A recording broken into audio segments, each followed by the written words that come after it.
ما تقدرون تاخدون الجنسيه السعوديه لان ما عندنا تجنيس. الامريكان يحلمون بجنسيتنا من خدمات تقدمها الدوله، اما الجنسيه لا. طيب خليني افهمك شويه حاجات عشان واضح ان انت مش مثقف بما فيه الكفايه.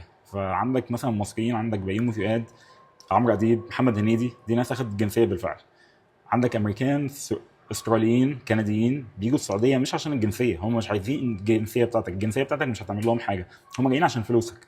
بس خليني افهمك بقى ايه اللي بيحصل.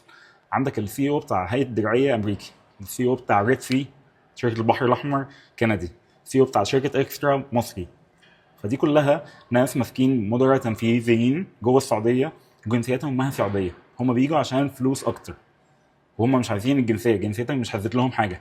وانا اقول لك بقى ان يعني انا متاكد ان انت لو شغال في شركه وعندك مدير او حد من المدراء الكبار امريكي او جنسيه اجنبيه، هتفهم كويس ان هم في منهم ناس اكفاء وفي منهم ناس ما هم اكفاء. انا اعرف ناس اخوياي سعوديين عندهم مدراهم جنسيات غربيه، وفعلا هم اللي بيعملوا كل الشغل.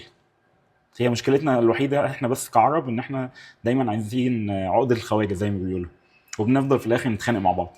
ده اللي بيحصل.